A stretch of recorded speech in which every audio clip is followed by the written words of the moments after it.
દર્શનનો ફોન આવ્યો ને વ્યા ગયા માંડાવળ. વિસાવદરના રસ્તા એટલે પેરિસ રસ્તા ભાઈ.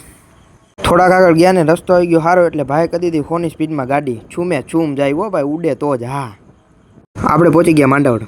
માંડાવળ પહોંચીને વ્યા ગયા યાડે. ત્યાં પડી હતી આપણી ગાડી એટલે યાર્ડની અંદર જઈને પહોંચી ગયા ગાડીએ. યાર્ડે પહોંચીને ગાડી કરી નાખી ખાલી. ગાડી થઈ ગઈ ખાલી અને વહી ગઈ ટ્રાન્સપોર્ટે જવા માટે. આપણે વ્યા ગયા ગાડીની પાછળ ટ્રાન્સપોર્ટે જવા માટે બાકાજીકી કરતાં કરતાં પહોંચી ગયા વિસાવદર. પહોંચી ગયા ટ્રાન્સપોર્ટે, પણ આપણી કરતાં તો ગાડી પહેલી આવી ગયો, ઉડે તો જ. આ ટ્રાન્સપોર્ટે ઘડીક લઈ લીધો આરામ ભાઈ. તાતો થઈ ગયો માસીના છોકરાને જવાનું રમ એટલે એને વ્યા ગયા બસ સ્ટેન્ડ મૂકવા. બસ સ્ટેશનને અડધી કલાક બેસીને બસ વડે કીધું બસ આવી છે માંડળ ચોકડી. એટલે બાકાજીકી કરતાં કરતાં પહોંચી ગયા માંડળ ચોકડીએ. ઓ ભાઈ ભાઈ ભાઈ, બસ તો સામે જ પડી હતી અને માસીના છોકરાને બેસી દીધો બસમાં. આપણી ગાડીમાં થઈ ગયું પેટ્રોલ પૂરું, નાખી દીધું પેટ્રોલ. આજનો વ્લોગ થઈ ગયો પૂરો અને વ્યા ગયા આપણે ઘર બાજુ.